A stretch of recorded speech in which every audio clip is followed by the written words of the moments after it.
name is Miken Kolthoff and today we'll be visiting Bastiaan van den Heuvel. He's a 27-year-old entrepreneur from Tilburg and he's also a former creative business student at BUas. Let's go!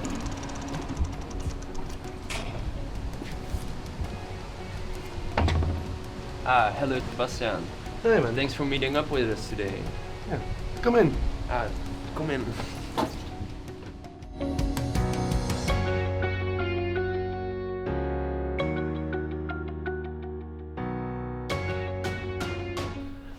As you may know already, you are an entrepreneur and an influencer. How does a workday actually look like for you? That's a funny thing to say because sometimes it looks fun. Not every day is of course a fun day because sometimes I'm always in the office from like 9 till 5. But if I look at a fun day, normally every Wednesday during the week, it's more or less going to a job, going to a certain location, and like maybe what you guys are also doing, like go to there and talk what we're gonna do, setting everything up and begin filming. For a company I work with now, Syntagon it's called, it's from Weert. I also need to coach the people that are presenting. So the person who is coming on camera is a salesperson, so he doesn't know a lot about what to do, like how he should perform, but he knows his text, he knows what to say. And I think those moments are really interesting because you learn someone a lot about the practice, like how to present, how to be yourself and say the things you want to say, otherwise saying the things you don't want to say. Yeah. Because sometimes you say good morning instead of good morning. It's so easy, but it's just the stress because there's a camera on your face. Would you call yourself a typical influencer? No, I think the problem with the word influencer is that it's when you try to translate it to another language, like in my main language, my mother language, in Dutch, it just, you have influence on someone. And I think in a lot of ways you have influence on someone. Even when you post a story or even WhatsApp someone that you're at McDonald's, they immediately, if they like McDonald's of course, are hungry. So you're already influencing someone. The problem with the word influencer is that it's sometimes in a bad way, that you're like influencing people to buy stuff you profit from, because sometimes you get a discount code and it's like maybe Bastiaan 10, and when you get a discount code, the people use them, the company sees that, and they sometimes get even more money from it. Or they say like, okay, next time we're also gonna ask you, because a lot of people do that. And the problem with that is influencer is a good word if it's used in the right way. So we know that as an influencer, you get the chances to become a brand ambassador. Have you been able to become an ambassador for yourself? Yeah, I have been a brand ambassador for Dayreizen, of course. The thing there was that I needed to go travel and have fun and just film that stuff. That's cool, of course. The biggest thing with Dayreizen was that they knew what they wanted. Plus the person who was in the marketing department was really hip, I think you can say it like that. She knew what was going on in the social media and the marketing world. So she also made a lot of concepts that worked really well. One of the things I did like the most there was also for Dayreizen, because we made a show and it was with a lot of different influencers. So at one point we made, I think 3 shows. It was in Volendam, and we made one with Benner. That's 2 guys who make music in the Netherlands. Oké, mijn tactiek om niet te vragen. Don't forget your sunscreen. You need something. U heeft wat zonnebrand nodig. Also with Stefan and Sean.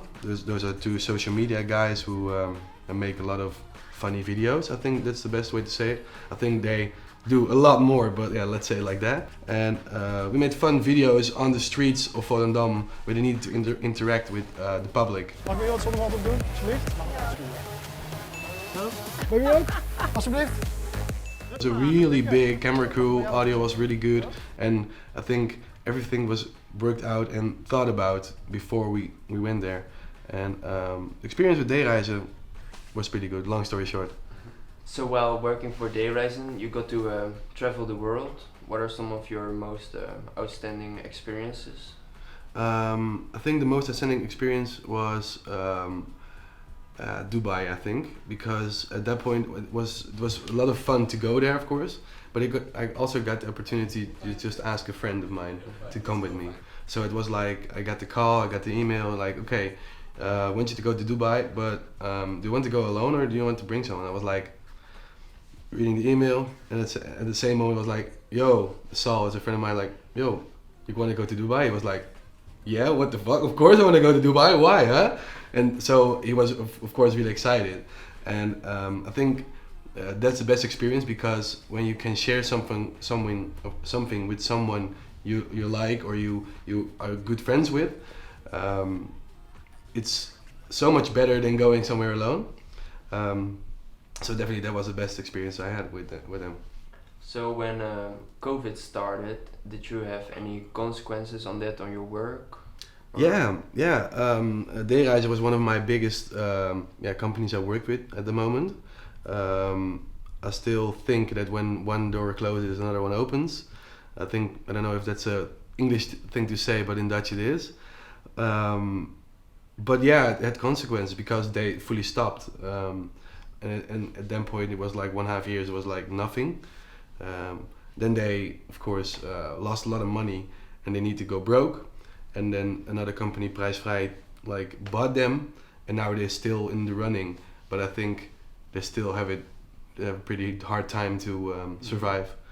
But I'm still like in a little bit of contact with them. But a lot of people that were working there also left the place because they were like, okay, I need to be sure that I can keep my house and stuff.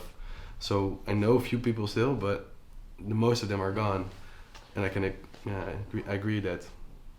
Well, what do you see as your biggest accomplishment in your professional career? I think there are two.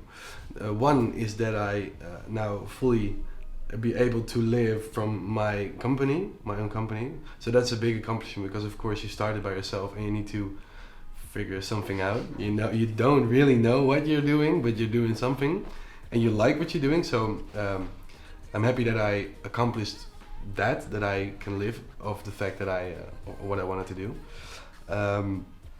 But I think the second one is that I now have a car for my company, and that's a really materialistic thing to say, but it's really weird to do something like that for your own company, because of course, and at some point you can live from it, but when you can get a car from your company, you're like, oh damn, I bought a car, and it's like, holy shit, I did it from my own company.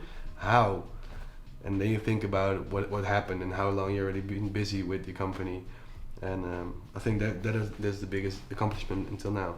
Yeah. What would you say is the most difficult part about being an entrepreneur? I think uncertainty. I think that's the biggest thing, because at some points you don't have a lot of projects or don't have a lot of jobs, and of course it equals money. So if you're like, oh shit, this week or this month not as good, they're like, oh shit, what I'm gonna do, because I need to have money. So I need to do something about it. And that's mostly in the beginning, of course, because at one point you get a lot of companies that you work with every other month, or every week, so you don't have that anymore. But in the beginning, it's definitely uncertainty. So yeah, you need to make it for yourself as easy as possible, and in the beginning just have a side job and work a lot of times for your own company and make the money with your side job. Yeah. I think that's the best thing to say.